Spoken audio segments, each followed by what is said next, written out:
দেশে প্রায় সব ধরনের অপরাধ কমেছে স্বরাষ্ট্রমন্ত্রী। ইসরায়েল ইরান পাল্টাপাল্টি হামলা, পূর্ণমাত্রা যুদ্ধের দিকে ছুটছে মধ্যপ্রাচ্য। কুইন্সে উৎসবের আমেজে উদযাপিত হলো বাংলাদেশ ফেস্টিভ্যাল। স্বাগত জানাচ্ছি আশা হোম কেয়ার প্রাইম নিউজ আয়োজনে। আপনাদের সাথে আছি আমি হাবিবুর রহমান। এতক্ষণ শিরোনাম শুনছিলেন, এবার বিস্তারিত। ছোটবেলায় আমাকে রেখে মা যখন কাজে যেতেন তখন তার দুশ্চিন্তা শেষ ছিল না, আর এখন আমার সেই অবস্থা। চিন্তা নেই, আপনার পাশে আছে আশা লেক্সা। যুদ্ধবিরতির মাত্র কয়েক সপ্তাহের মাথায় আবারও আগুন জ্বলে উঠেছে মধ্যপ্রাচ্যে। সোমবার ভোরে ইসরায়েল ও ইরান পরস্পরের বিরুদ্ধে পাল্টাপাল্টি হামলা চালিয়েছে।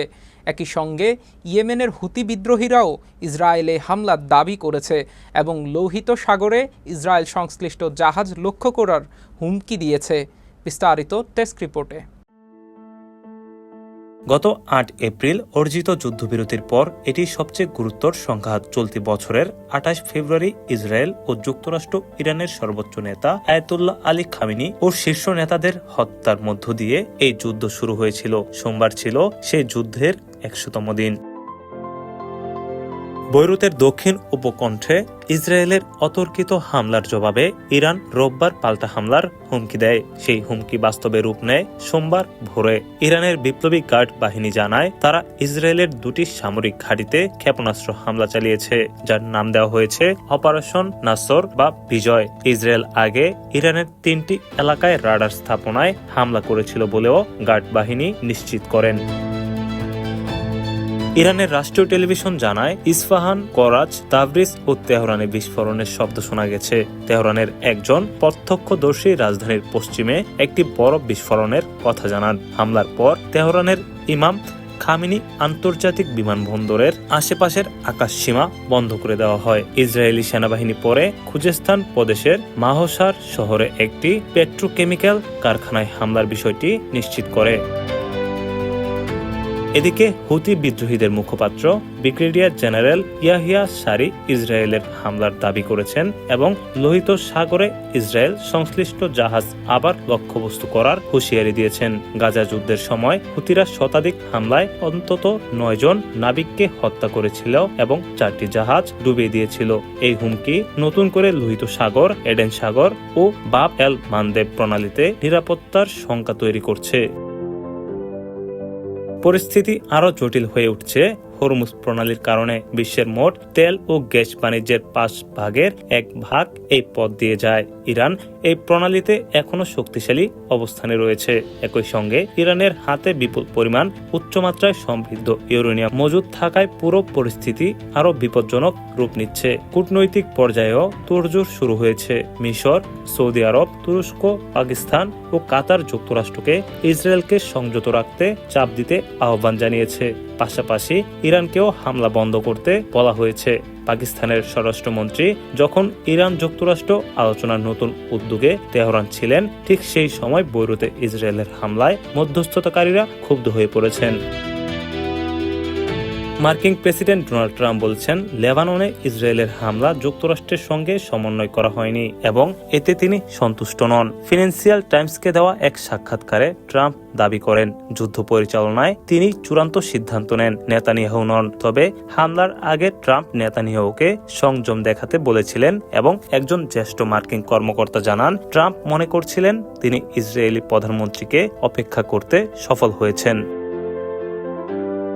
যুদ্ধবিরতি টিকবে কিনা, হুতিরা ফের লোহিত সাগরকে অচল করে দিবে কিনা এবং হরমুজ প্রণালী ঘিরে উত্তেজনা বৈশ্বিক জ্বালানি সংকটে কতটা প্রভাব ফেলবে, এই প্রশ্নগুলোই এখন বিশ্বের উদ্বেগের কেন্দ্রে। ATV USA international desk. ৭ বছরের বিরতি ভেঙে উত্তর কোরিয়া সফরে গেছেন চীনা প্রেসিডেন্ট শি জিনপিং।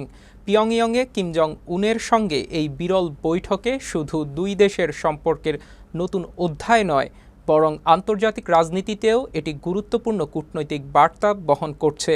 বিস্তারিত ডেস্ক রিপোর্টে। পিয়ংইংয়ের কিম ইল সুং স্কয়ারে পৌঁছান শি জিনপিং ও তার স্ত্রী প্যাং লিউয়ান। সেখানে সামরিক ব্যান্ড ও উৎসাহী জনতার ঢল নামে। কিম জন উন ও তার স্ত্রী রি সল জু নিজে এগিয়ে এসে অভ্যর্থনা জানান তাদের। স্কয়ার জুড়ে টানানো ব্যানারে লেখা ছিল উত্তর কোরিয়া ও চীনের চিরন্তন বন্ধুত্ব এবং অটুট বন্ধুত্ব ও ঐক্য দীর্ঘজীবী হোক। কোরিয়ান পিপলস আর্মির গার্ড অফ অনার পরিদর্শন করেন শি, যারা কোরিয়ান ভাষায় শোনান, কমরেড শি জিনপিং এর সুস্বাস্থ্য কামনা করি। এই সফরে শি জিনপিং বলেছেন, দুই দেশের সম্পর্ক এখন একটি নতুন ঐতিহাসিক সূচনা বিন্দুতে দাঁড়িয়ে আছে এবং উভয় দেশের যুগের নতুন দায়িত্ব কাঁধে তুলে নিচ্ছে। চীনের রাষ্ট্রীয় সংবাদ সংস্থা সিনহুয়া এই বক্তব্য প্রকাশ করেছে। এই সফরের কূটনৈতিক তাৎপর্য বিশেষভাবে লক্ষণীয়। শি সাধারণত বছরে 3 থেকে 4টি বিদেশ সফর করেন এবং বছরের প্রথম সফরটি সবসময় বেইজিং এর কূটনৈতিক অগ্রাধিকারের ইঙ্গিত দেয়। 2023 সালে প্রথম সফর ছিল রাশিয়ায়, 2024 সালে ইউরোপে এবং 2025 সালে আসিয়ান দেশগুলোতে। এবছর উত্তর কোরিয়াকে প্রথম গন্তব্য হিসেবে বেছে নেওয়া স্পষ্টতই একটি বিশেষ বার্তা বহন করছে। উত্তর কোরিয়ার রপ্তানিতেও চীন প্রধান মধ্যস্থতাকারী। কৃত্রিম চুল ও ফলচুলা, টাংস্টেন সহ বিভিন্ন খনিজ, হিমায়িত সামুদ্রিক খাবার, লোহা ও ইস্পাত পণ্য এবং ঘড়ির যন্ত্রাংশ, এসব পণ্য চীনা কোম্পানি ও বন্দরের মাধ্যমে বিশ্ববাজারে পৌঁছায়। এছাড়া জাতিসংঘের তথ্য বলেছে, উত্তর কোরিয়া, চীন ও রাশিয়া সহ বিভিন্ন দেশে নির্মাণ, বনায়ন, উৎপাদন ও মৎস্য খাতে কয়েক হাজার শ্রমিক পাঠিয়ে বড় অঙ্কের বৈদেশিক আয় করছে। পারমাণবিক অচলাবস্থা, আঞ্চলিক নিরাপত্তা পরিস্থিতি এবং বৈশ্বিক ভূরাজনীতির টানাপোড়েনের মাঝে শি কিম এই বৈঠকে ভবিষ্যতে দুই দেশের সম্পর্ককে কোন দিকে নিয়ে যাবে সেটাই এখন আন্তর্জাতিক পর্যবেক্ষকদের সবচেয়ে বড় জিজ্ঞাসা। ATV USA international desk. New ইয়র্কে জেকে বসা যান্ত্রিক জীবনের ব্যস্ততা ভুলে মার্কিন মুলুকে যেন মিলেছিল এক টুকরো লাল সবুজের বাংলাদেশ। গত রবিবার নিউ ইয়র্কের কুইন্সে অবস্থিত আর্চি স্পিগনার পার্কে দিনব্যাপী অনুষ্ঠিত হলো জাঁকজমকপূর্ণ বাংলাদেশ ফেস্টিভ্যাল। সকাল 10টা থেকে রাত 10টা পর্যন্ত চলা এই উৎসবমুখর মেলা পরিণত হয়েছিল প্রবাসী বাঙালিদের এক মহামিলন মেলায়। বর্ণিল এই উৎসবের আয়োজন করে ইভেন্ট ম্যানেজমেন্ট প্রতিষ্ঠান পালস ওয়েব। বর্ণাঢ্য এই উৎসবের প্রধান সহযোগী হিসেবে ছিল প্রবাসের স্বনামধন্য প্রতিষ্ঠান আশা হোম কেয়ার। বিস্তারিত জানাবো সাইম শুভর প্রতিবেদনে।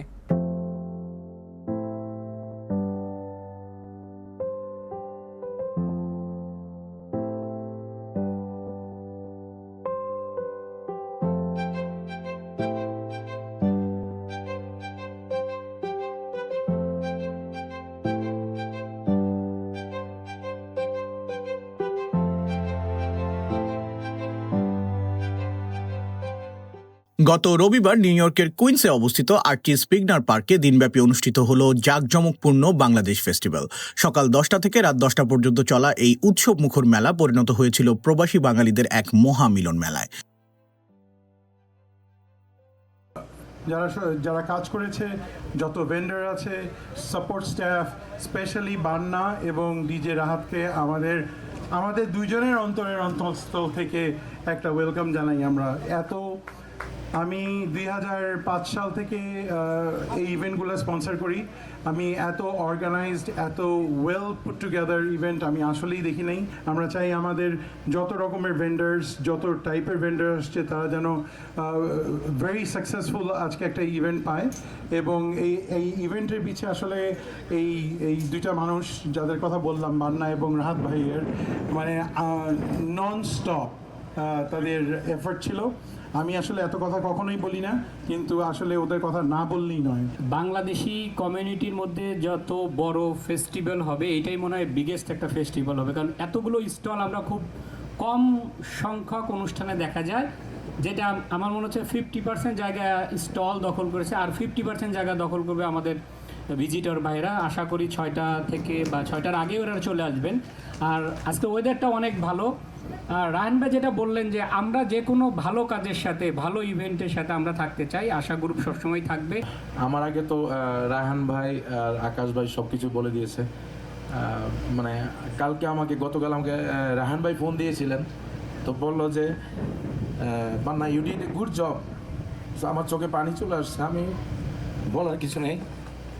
আমি আমার প্রথম যেটা জানাবো, আমার অসংখ্য মনের ভেতর থেকে ধন্যবাদ জানাচ্ছি আমরা আমাদের পৃষ্ঠপোষক hill side Honda, Utsab group, select dealer company, আর অবশ্যই আমাদের পাওয়ার্ড বাই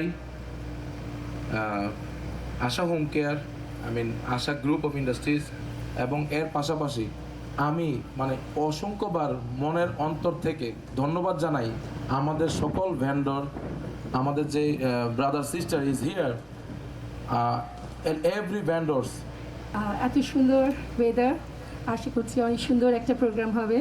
এই জন্য রাহাত ভাই আর বান্না ভাইকে অনেক অনেক ধন্যবাদ জানাচ্ছি। আমাদের এখানে আরও আছেন শপের রাহান ভাই, আশা হোম কেয়ারের আকাশ ভাই, ওনাদের সবার সহযোগিতায় এত সুন্দর একটা প্রোগ্রাম এখানে হচ্ছে। কাউকে ছাড়া এখানে এত সুন্দর অনুষ্ঠান হয় না। আর বিশেষ করে সব মিডিয়াদের ওনাদেরকে আমি অনেক অনেক ধন্যবাদ জানাচ্ছি। তাদের জন্য আমাদের সব প্রোগ্রাম সবসময় সাকসেসফুল হয়। This is the moment. Put your hands together for our tonight's event, the most biggest event in New York. Hillside Honda Utshab Group Select Dealer Service presents Bangladesh Festival 2026, powered by Asha Home Care.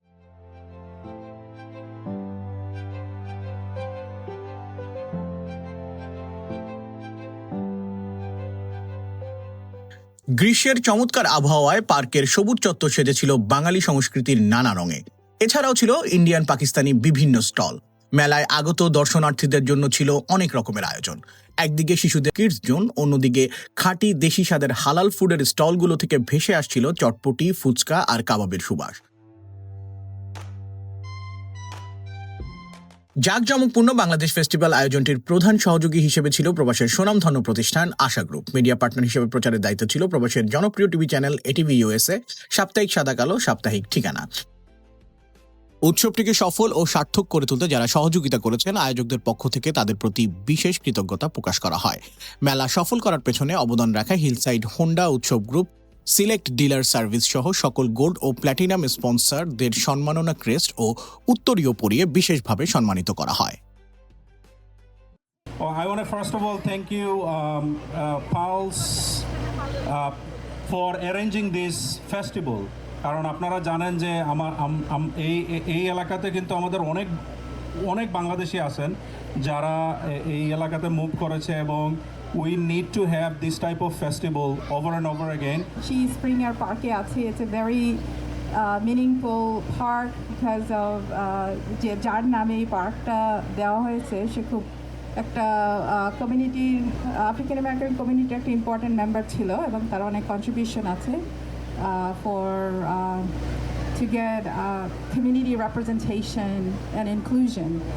তো আজকে অনুষ্ঠান খুবই ভালো লাগছে। আমি ঘুরে ঘুরে কয়েকটা স্টলে গিয়েছিলাম, খুবই ভালো লাগছে। And Hillside Hunt has been in the community over 50 years, and me and Han Bhai been serving for the last 30 and 25 years.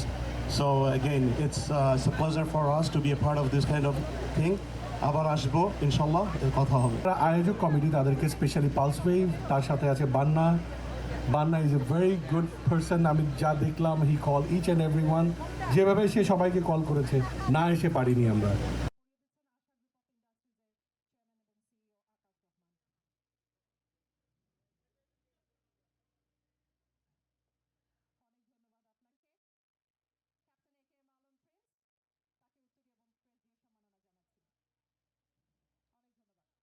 The Bangladeshi culture is a very rich culture, and the culture forms a very important fabric of the southeast of Queen. It's very rich, and without you guys, the community will be absolutely left in some kind of hollow. But with your culture and the tradition, it makes the southeast of Queens a beautiful place to live in.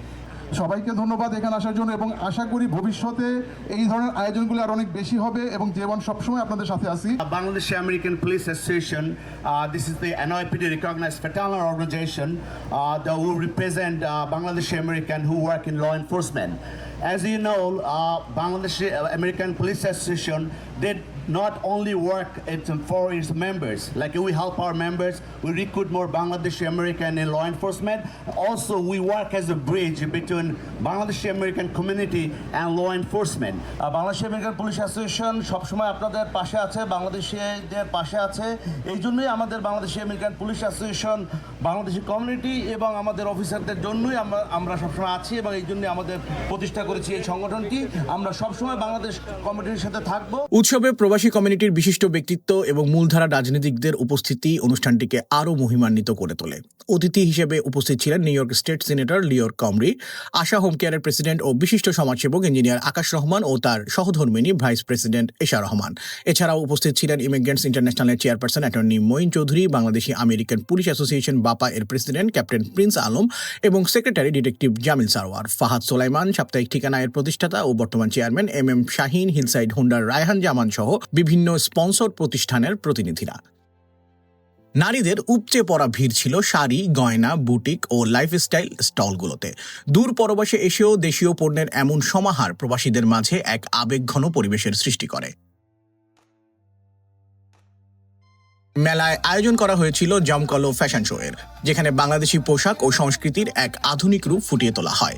রুনিস কালেকশনের পক্ষ থেকে designer Rooney তার অত্যন্ত চমৎকার এবং মার্জিত পোশাকের সমাহার প্রদর্শন করেন। পুরো ফ্যাশন শোটির নান্দনিক কোরিওগ্রাফির দায়িত্বে ছিলেন এবি ওয়ালিউদ্দিন। উৎসবের মূল আকর্ষণ ছিল জমকালো সাংস্কৃতিক অনুষ্ঠান। বাংলাদেশ থেকে আগত এবং স্থানীয় জনপ্রিয় একঝাঁক তারকার পরিবেশনা উপস্থিত দর্শকদের মন্ত্রমুগ্ধ করে রাখে।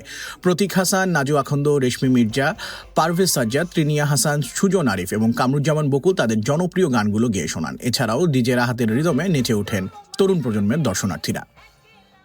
মেলার শেষ ভাগে দর্শকদের মাঝে বাড়তি আনন্দ ও উত্তেজনা ছড়িয়ে দেয় আকর্ষণীয় র্যাফেল ড্র।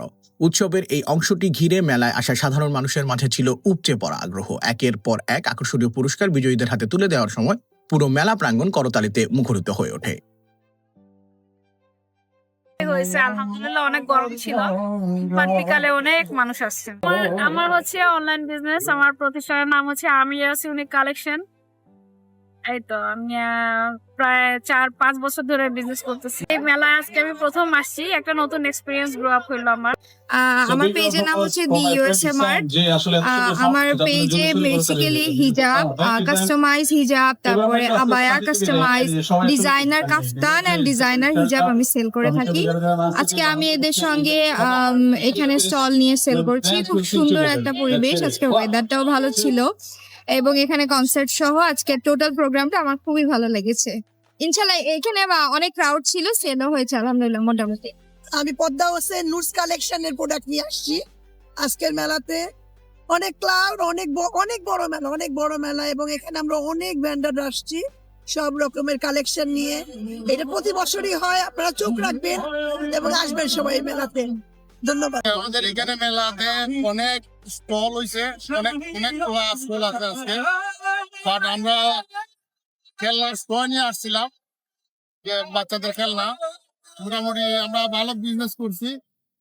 আর যারা কর্তৃপক্ষ যারা এই মেলার আয়োজন করছে, ওরা অনেক সুন্দর আয়োজন করছে। আমাদের এনজয় করার জন্য গান বাজনা অনেক শিল্পীবৃন্দ আসছেন বাংলাদেশ থেকে। ভালো সুন্দর অনুষ্ঠান হয়েছে, আমরা অনেক খুশি হয়েছি। আর আমরা ব্যবসা বাণিজ্য ভালো করছি, এটার জন্যই আমরা থ্যাংক ইউ জানাই। আপনাদের মাধ্যমে দেশবাসী জানুক, বাংলাদেশের মানুষ জানুক, পাশাপাশি বিদেশ যারা থাকেন তারাও আবার যখন মেলা জমবে আপনারা সবাই প্রচার করবেন। গভীর রাতে যখন উৎসবের আলো নিভে আসছিল, তখনও প্রবাসীদের চোখে মুখে ছিল তৃপ্তির হাসি। যান্ত্রিক জীবনে ফেরার আগে প্রত্যেকেই বুক ভরে নিয়ে গেছেন স্বদেশের ঘ্রাণ আর মনে জমিয়ে রেখেছেন আগামী বছর আবার মেলবন্ধনের একরাশ আশা। হ্যালো জামাইকা, কেমন আছেন সবাই? আমি সত্যি খুব খুব খুব খুশি। আমার মনে হয় আমি প্রায় কত বছর, 16 বছর 17 বছর এরকম মেলা নিউ ইয়র্কে কোথাও দেখিনি। এই টাইপের মেলা সত্যি অসাধারণ। তো জামাইকাবাসী সবাই থাকবেন, সবাই পাশে থাকবেন, সবাই আসবেন এবং আশা গ্রুপের সাথে আপনারা থাকবেন। আশা গ্রুপে আশা হোম কেয়ার লেক্সে আছে, আশা সোশ্যাল অ্যাডাল্ট ডে কেয়ার আছে, নিউলি আশা রেস্টুরেন্ট ওপেন হচ্ছে জামাইকাতে, জামাইকা অ্যাভিনিউতে 176-এ। তো আপনাদের জন্য আরও সুখবর এটা। তো আপনারা আমাদের সাথে থাকবেন, পাশে থাকবেন, আমাদের জন্য দোয়া করবেন। সাইম শুভ, এটিভি ইউএসএ, নিউ ইয়র্ক। এবার ছোট্ট একটা বিরতি নিচ্ছি, ফিরে এসে থাকছে এসএসসি পরীক্ষার ফল ঘোষণা 20 জুলাই। শিক্ষামন্ত্রী ব্যস্ততার কারণে বাবা মার সঠিক যত্ন নিতে পারছিলাম না, তারপর সন্ধান পেলাম আশা হোম কেয়ারে। আশা হোম কেয়ার, ভালোবাসার পরশে প্রবীণদের পাশে।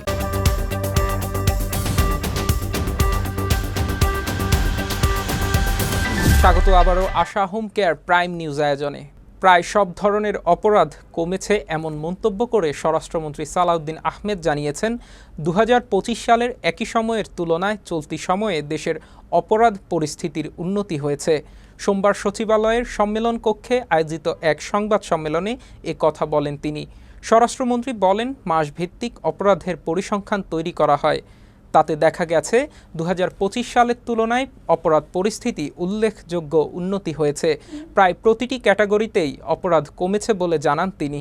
পুলিশ বাহিনীর ভাবমূর্তি প্রসঙ্গে স্বরাষ্ট্রমন্ত্রী বলেন, পুলিশের ভাবমূর্তি নিয়ে মূল্যায়ন করবে দেশের জনগণ, তবে সরকার পুলিশকে একটি জনবান্ধব বাহিনীতে রূপান্তর করতে পেরেছে বলে তারা মনে করে। এর আগে পল্লবীতে এক শিশুকে ধর্ষণ ও হত্যা মামলার আসামিকে গ্রেপ্তারের তদন্তের দায়িত্ব পালনকারী 9 পুলিশ সদস্যকে পুরস্কৃত করেন স্বরাষ্ট্রমন্ত্রী। এছাড়া রাজবাড়ী ফেরিঘাটে দায়িত্ব পালনকালে সম্ভাব্য বড় ধরনের প্রাণহানি প্রতিরোধে অবদান রাখায় 3 পুলিশ সদস্যকে এবং একটি হত্যাকাণ্ডের রহস্য উদ্ঘাটন ও 4 আসামিকে গ্রেপ্তারের ঘটনায় 2 জন পুলিশ সদস্যকে পুরস্কৃত করা হয়। পুরস্কারপ্রাপ্তদের প্রত্যেককে নগদ 10,000 টাকা ও সনদপত্র দেওয়া হয়। রাজবাড়ী ফেরিঘাটে দায়িত্ব পালনকারী 3 পুলিশ সদস্যকে আইজিপি ব্যাজ পরিয়ে সম্মাননা দেওয়া হয়। চলতি বছরের এসএসসি ও সমমান পরীক্ষার ফল আগামী 20 জুলাই প্রকাশ করা হবে বলে জানিয়েছেন শিক্ষামন্ত্রী আনম এহসানুল হক মিলন।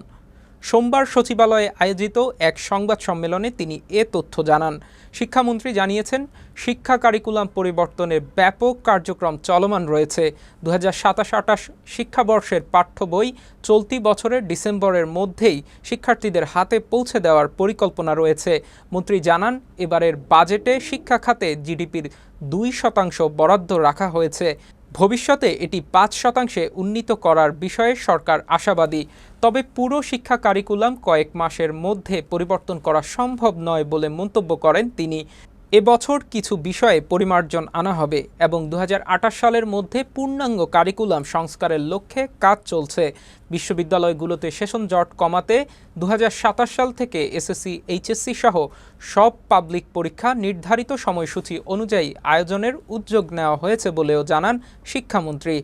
6 দফা দাবি বাস্তবায়নের দাবিতে দ্বিতীয় দিনের মতো কর্মবিরতি পালন করছেন চট্টগ্রাম মেডিকেল কলেজ হাসপাতালের ইন্টার্ন চিকিৎসকরা। একই দাবিতে তাদের সঙ্গে সংহতি জানিয়ে কর্মবিরতির ঘোষণা দিয়েছেন ট্রেইনি চিকিৎসকরাও। এদিকে ইন্টার্ন চিকিৎসকদের দাবি খতিয়ে দেখা হবে বলে জানিয়েছেন স্বাস্থ্য ও পরিবার কল্যাণ মন্ত্রী সরদার সাখাওয়াত হোসেন। বিস্তারিত ডেস্ক রিপোর্টে।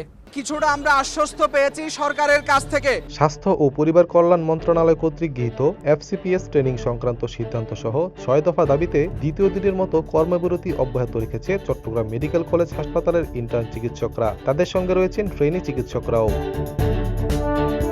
সোমবার সকাল থেকে কর্মবিরতি শুরু করেন তারা। পরে দুপুরের দিকে কলেজের প্রধান ফটকের সামনে অবস্থান নিয়ে বিক্ষোভ কর্মসূচি পালন করা হয়। ইন্টার্ন চিকিৎসকরা বলেন, দাবি আদায়ে টানা কয়েকদিন ধরে নানা কর্মসূচি পালন করে আসলেও এখনো সরকারের পক্ষ থেকে দাবি বাস্তবায়নে আশানুরূপ সাড়া পাচ্ছি না, তাই কর্মবিরতি অব্যাহত রয়েছে। দ্রুত দাবি মেনে নেওয়া না হলে শাটডাউনের মতো কর্মসূচি পালন করতে বাধ্য হব আমরা।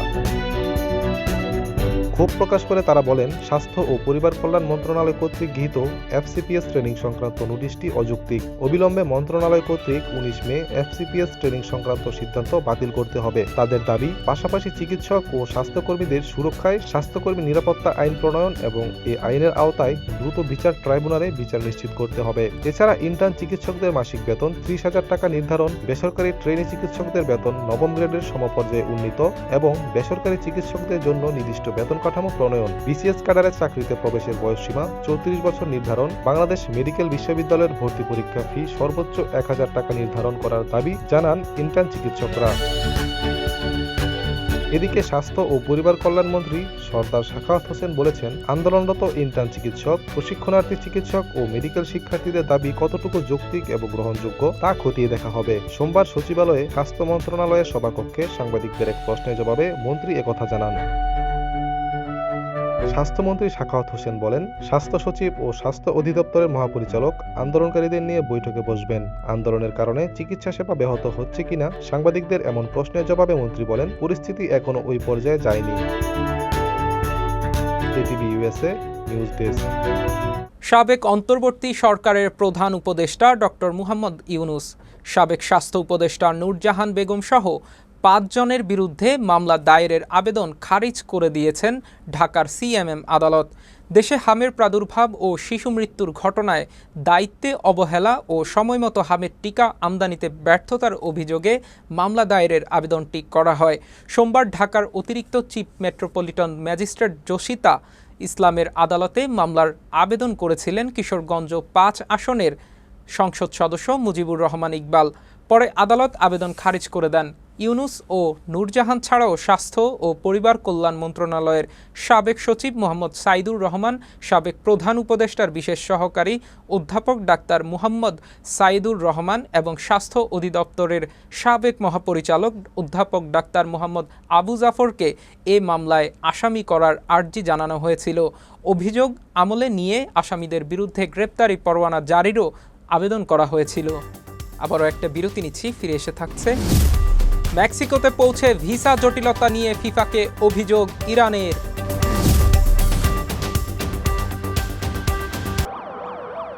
আমি যদি মিথ্যে বলতাম তাহলে আমার ছেলেটা কি শিখত? বাবা, সব সময় সাদাকে সাদা এবং কালোকে কালো। সাপ্তাহিক সাদা কালো, আমরা সাদাকে সাদা, কালোকে কালো বলি।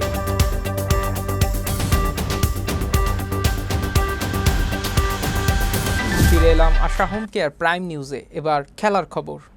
দীর্ঘ আলোচনা ও নানা জটিলতার পর অবশেষে বিশ্বকাপ ফুটবলে অংশ নেওয়ার অনুমতি পেলেও ইরান দল এখনও ভিসা সমস্যায় পুরোপুরি সমাধান পায়নি। যুক্তরাষ্ট্রে প্রস্তুতি ক্যাম্প বাতিল, ভিসা জটিলতা আর কূটনৈতিক উত্তেজনার মধ্যেই শেষ মুহূর্তের প্রস্তুতিতে ব্যস্ত ইরানের ফুটবলাররা। বিশ্বকাপ ফুটবলের আগে নতুন এক আলোচনার জন্ম দিয়েছে ইরান জাতীয় ফুটবল দলের যুক্তরাষ্ট্র সফর।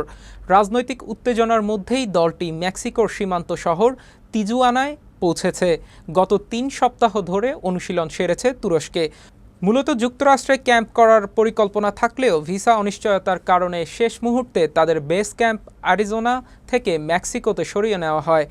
ইরানের ফুটবল ফেডারেশনের দাবি, প্রথম ম্যাচের মাত্র 10 দিন আগে খেলোয়াড়দের ভিসা দেওয়া হয়েছে।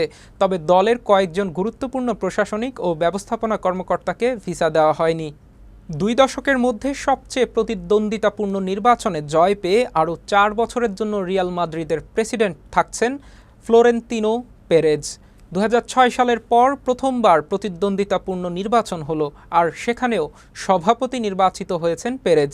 বার্নাব্যু স্টেডিয়ামের পাশে একটি হোটেলে বক্তব্য দিতে গিয়ে নিজের বিজয় ঘোষণা করেন পেরেজ, আর পরাজয় মেনে নেন প্রতিদ্বন্দ্বী এনরিকে রিকুয়েলমে। 79 বছর বয়সী এই ক্লাব প্রধান পেয়েছেন 65% ভোট। প্রতিদ্বন্দ্বী এনরিকে রিকুয়েলমে পেয়েছেন 35% ভোট। 2006 সালের পর এবারই প্রথম আনুষ্ঠানিক নির্বাচনে ভোট দিয়েছেন ক্লাব সদস্যরা। টানা 2 মৌসুম ট্রফি শূন্য থাকার পর আগাম নির্বাচনের ডাক দিয়েছিলেন পেরেজ। নির্বাচনী প্রচারণায় তিনি বেশ কিছু বড় প্রতিশ্রুতি দেন।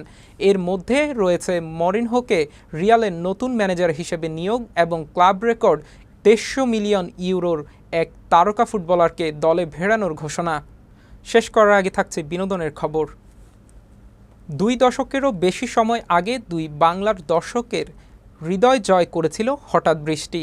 সেই স্মৃতিমাখা রোমান্টিক সিনেমা এবার ফিরছে নতুন প্রজন্মের জন্য নতুন রূপে। আবার হঠাৎ বৃষ্টি নামের রিমেকটি আসছে এবারে দুর্গাপূজার আমেজ নিয়ে। বিস্তারিত বিনোদন ডেস্কের রিপোর্টে। 1998 সালে মুক্তি পাওয়া হঠাৎ বৃষ্টি পরিচালনা করেছিলেন কলকাতার প্রয়াত চলচ্চিত্রকার বাসু চ্যাটার্জি। সিনেমাটি প্রথমে টেলিভিশনে প্রিমিয়ার হয় এবং পরে দর্শকদের ব্যাপক আগ্রহে প্রেক্ষাগৃহে মুক্তি পায়। মূল সিনেমায় প্রথমবার পর্দায় এসেছিলেন চিত্রনায়ক ফেরদৌস আহমেদ, বিপরীতে ছিলেন উপার বাংলার অভিনেত্রী প্রিয়ঙ্কা ত্রিবেদী। প্রথম ছবিতেই জাতীয় চলচ্চিত্র পুরস্কার ঘরে তোলেন ফেরদৌস। রিমেকেও মূল সিনেমার ধারা মেনে নেওয়া হয়েছে সম্পূর্ণ নতুন দুটি মুখ। ফেরদৌসের চরিত্রে অভিনয় করেছেন আরিয়ান সরোয়ার এবং প্রিয়ঙ্কা ত্রিবেদীর চরিত্রে দেখা যাবে রাদিফা নারমিনকে।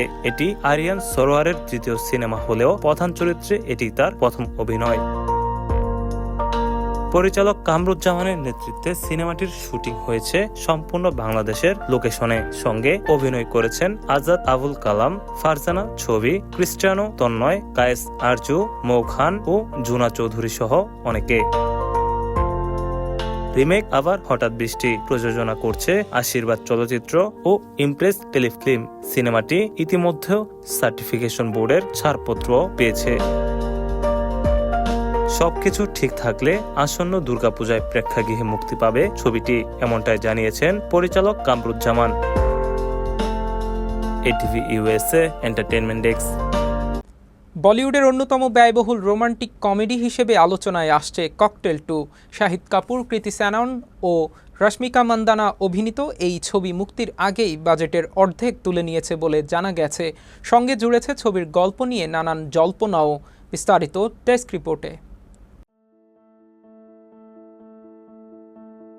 হোমি আদাজানিয়া পরিচালিত ককটেল 2 হল জনপ্রিয় ককটেল ফ্র্যাঞ্চাইজির দ্বিতীয় কিস্তি। কয়েকদিন আগে মুম্বাইয়ে এক অনুষ্ঠানে ছবির অফিসিয়াল ট্রেলার প্রকাশ করা হয়েছে। চলতি মাসের 19 জুন ম্যাডেক ফিল্মসের ব্যানারে ছবিটি বড় পর্দায় মুক্তি পাওয়ার কথা রয়েছে। বলিউড হাঙ্গামার একটি প্রতিবেদন অনুযায়ী ছবিটির ল্যান্ডিং কস্ট 150 কোটি রুপি। এর মধ্যে প্রযোজনা খরচ প্রায় 95 কোটি, 3 অভিনেতার পারিশ্রমিক বাবদ 35 কোটি এবং প্রিন্ট ও প্রচারণায় খরচ হচ্ছে আরও 20 কোটি রুপি। তবে আশার কথা হলো প্রিসেলের মাধ্যমে ইতিমধ্যে বাজেটের 50% উঠে এসেছে বলে জানা গেছে। প্রযোজক দীনেশ বিজন এই ছবিকে নিছক একটি রোমান্টিক কমেডি হিসেবে নয়, বরং বড় পর্দার বিনোদন হিসেবে তৈরি করেছেন বলে জানা গেছে। স্কেল, লোকেশন, সঙ্গীত, স্টাইলিং ও উপস্থাপনায় কোনো আপোষ করা হয়নি। ছবিটি বিশ্বের বিভিন্ন প্রান্তে 70 দিনেরও বেশি সময় ধরে শুটিং হয়েছে। ছবিটি ঘিরে সমকামী প্রেমের গল্পের গুজব ছড়িয়ে পড়েছিল। ট্রেলার লঞ্চ অনুষ্ঠানে এ প্রসঙ্গে কৃতি স্যানন বলেন, দুজন ছেলে ঘনিষ্ঠ হলে সেটাকে ব্রোম্যান্স বলা হয়, কিন্তু দুজন মেয়ে বন্ধু হলে মানুষ তা মানতে চায় না। এটা সত্যি দুঃখজনক। পরিচালক হোমি আদাজানিয়া জানান, শুটিংয়ে রশ্মিকা ও কৃতি বন্ধু হিসেবে একটু বেশি ঘনিষ্ঠ ছিলেন। সেখান থেকেই দলের মাথায় কৌতুকের ছলে প্রশ্নটি এসেছিল, যদি গল্পটা তাদের দুজনকে নিয়েই হতো। সেখান থেকেই গুজবের জন্ম। আগামী 19 জুন মুক্তির অপেক্ষায় থাকা এই ছবি বক্স অফিসে কতটা সাফল্য পাবে সেটাই এখন বলিউড প্রেমীদের সবচেয়ে বড় কৌতূহল। এটিভি ইউএসএ বিনোদন ডেস্ক। আশা হোম কেয়ার প্রাইম নিউজ শেষ করার আগে শিরোনামগুলো আরও একবার। দেশে প্রায় সব ধরনের অপরাধ কমেছে, স্বরাষ্ট্রমন্ত্রী। ইসরায়েল ইরান পাল্টাপাল্টি হামলা, পূর্ণমাত্রা যুদ্ধের দিকে ছুটছে মধ্যপ্রাচ্য। কুইন্সে উৎসবের আমেজে উদযাপিত হলো বাংলাদেশ ফেস্টিভ্যাল। এতক্ষণ আশা হোম কেয়ার প্রাইম নিউজ আয়োজনে আমাদের সাথে থাকার জন্য ধন্যবাদ। এটিভি ইউএসএ দেখতে ডাউনলোড করুন অ্যাপ, চোখ রাখুন এটিভি ইউএসএ ফেসবুক পেজ ও ইউটিউব চ্যানেলে। থাকুন এটিভি ইউএসএর সাথে, থাকুন সংবাদে, সংস্কৃতিতে, বিশ্বজুড়ে বাঙালিয়ানায়।